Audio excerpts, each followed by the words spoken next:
نحمده ونصلي على رسوله الكريم اما بعد فاعوذ بالله من الشيطان الرجيم بسم الله الرحمن الرحيم رب اشرح لي صدري ويسر لي امري واحلل عقدة من لساني يفقهوا قولي۔ شب معراج جس کا تعلق حضور صلی اللہ علیہ وسلم کے آسمان پہ جانے سے ہے، اس کی حقیقت کے بارے میں اور اس کی کچھ تفصیلات کے بارے میں آپ سے بات کروں گی۔ اگر کوئی شخص اس دن کو بہت اہمیت دینا ہی چاہتا ہے تو وہ بھی اپنے عمل پر غور کرے۔ ہم دیکھتے ہیں کہ اس تاریخ کے بارے میں بے شمار اختلافات ہیں، یعنی تاریخ یا مہینہ یا سال کے بارے میں یا اس کے اجزاء کے بارے میں تقریباً 36 اقوال ہیں۔ بعض کے خیال میں یہ ربیع الاول میں ہوئی، بعض نے رمضان کا مہینہ قرار دیا، بعض نے ہجرت سے 1 سال پہلے، بعض نے 1 سال 6 ماہ کہا، بعض نے 1 سال 5 ماہ کہا، کسی نے 1 سال 2 ماہ کہا، کسی نے 3 ماہ کہا، کسی نے 1 سال 4 ماہ کہا، یعنی بے شمار اقوال ہیں اس کے بارے میں۔ ایسا کیوں ہے کہ ایک اتنا بڑا واقعہ ہوا اور اس کی تاریخ بھی صحیح معلوم نہیں؟ تو اس کی بنیادی وجہ کیا ہے؟ اس کی بنیادی وجہ یہ ہے کہ اسلام کے دور اول میں لوگوں کو تاریخوں سے زیادہ دلچسپی نہیں تھی، وہ تاریخیں صرف یاد رکھتے تھے حج کی یا رمضان کی، جس میں مخصوص عبادات کرنا ہوتی تھی۔ اس کے علاوہ کون کس دن فوت ہوا، کس دن پیدا ہوا، یہ چیزیں ان کے نزدیک کچھ بہت اہمیت کی حامل نہیں تھی۔ یا کون سا واقعہ کس دن ہوا، وہ واقعے کو تو دیکھتے تھے، اس کی روح کو تو دیکھتے، لیکن اس کی تاریخ ان کے نزدیک ایک غیر اہم چیز تھی، کیونکہ ان کے ہاں دن منانے کا رواج ہی نہیں تھا۔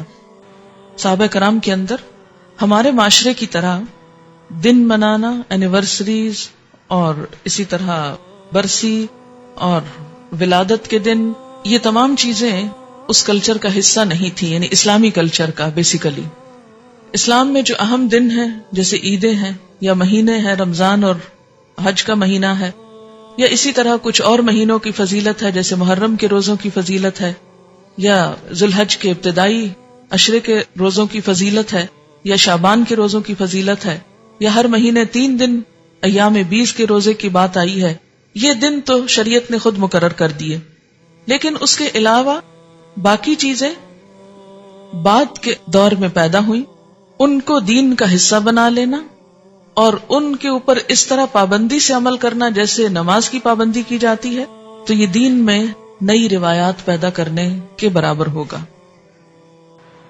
اگر ہم ایک مشہور روایت کے مطابق مان ہی لیں کہ یہ رات معراج کی رات ہے، تو آئیے دیکھتے ہیں کہ معراج کی رات میں آپ صلی اللہ علیہ وسلم کو کیا کچھ دکھایا گیا۔ آپ نے بنیادی طور پر اچھے اور برے کام کرنے والوں کے انجام دیکھے۔ تو احادیث کی کتابوں میں معراج کے بارے میں جو کچھ ملتا ہے اس کی تفصیل آپ کے سامنے رکھوں گی تاکہ اس سے ہم کچھ سبق لیں، کیونکہ وہ ایک سبق آموز واقعہ ہے، اور ان اعمال سے بچیں جن پر سزا آپ صلی اللہ علیہ وسلم نے دیکھی اپنی آنکھوں سے، اور وہ کام کریں جن پر جزا آپ صلی اللہ علیہ وسلم نے اپنی آنکھوں سے دیکھی۔ قرآن پاک میں اللہ سبحانہ وتعالی نے فرمایا، سبحان الذی اسری بعبدہ لیلا من المسجد الحرام الی المسجد الاقصی الذی بارکنا حولہ لنریہ من آیاتنا انہ هو السمیع البصیر۔ سورۃ بنی اسرائیل۔ پاک ہے وہ خدا جو اپنے بندے کو رات ہی رات مسجد حرام سے مسجد اقصی تک لے گیا، جس کے آس پاس ہم نے برکت رکھی ہے تاکہ ہم اسے اپنی قدرت کے بعض نمونے دکھائیں۔ یقیناً اللہ تعالیٰ ہی خوب سننے والا اور دیکھنے والا ہے۔ ان آیات میں جس واقعے کی طرف اشارہ ہے وہ واقعہ اسراء کے نام سے مشہور ہے۔ اسراء کا لفظی معنی ہے رات کو سفر کرنا، رات کو چلنا۔ اس میں بنیادی طور پر مسجد حرام سے مسجد اقصی تک جانے کی بات ہے۔ احادیث کی کتابوں سے پھر مسجد اقصی سے آگے آسمانوں تک جانے کی بات ہے۔ اس سفر کا مقصد کیا تھا؟ قرآن پاک میں آیا ہے لِنُرِيَهُ مِنْ آیاتنا، تاکہ ہم آپ صلی اللہ علیہ وسلم کو اپنی نشانیاں دکھائیں، اپنی آیات دکھائیں۔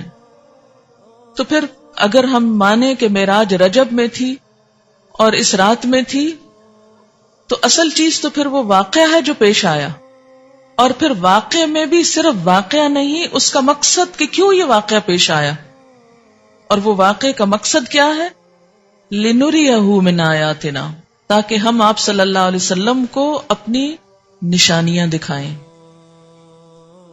آپ نے دیکھی، ہم کو بتائیں، ہم کو بھی دیکھنی چاہیے کہ آپ نے کیا دیکھا، ہم کو معلوم ہونا چاہیے۔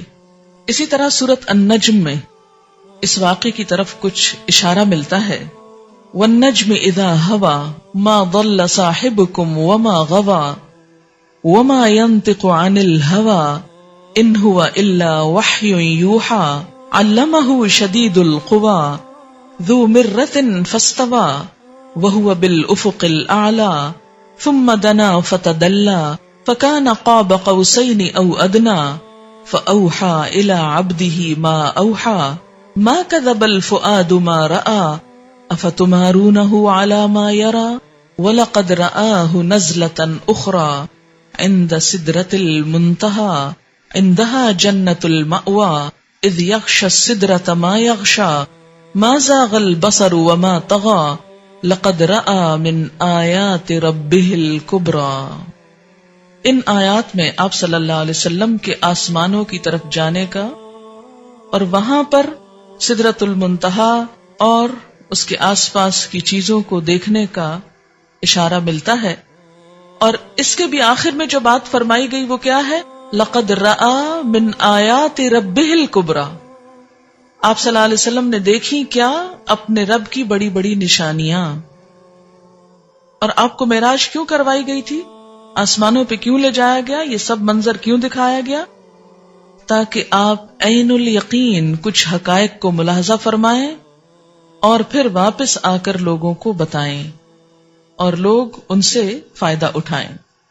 اس کا ترجمہ ہے، قسم ہے ستارے کی جب وہ جھکے کہ تمہارے ساتھی نے نہ راہ گم کی ہے اور نہ ٹیڑھی راہ پر ہے اور نہ اپنی نفسانی خواہش سے کوئی بات کہتے ہیں۔ یعنی یہ پہلے ہی وضاحت کر دی گئی کہ آپ اپنی کوئی من گھڑت دل کی باتیں نہیں کرتے۔ وہ قرآن تو صرف وہی ہے جو اتاری جاتی ہے، اسے پوری طاقت والے فرشتے نے سکھایا ہے جو زور آور ہے۔ وہ سیدھا کھڑا ہو گیا اور وہ بلند آسمان کے کناروں پر تھا، یعنی فرشتہ، پھر نزدیک ہوا اور اتر آیا، پس 2 کمانوں کا فاصلہ رہ گیا، بلکہ اس سے بھی کم۔ پس اس نے خدا کے بندے کو پیغام پہنچایا جو بھی پہنچایا، جو دیکھا اس میں پیغمبر کے دل نے جھوٹ نہیں کہا۔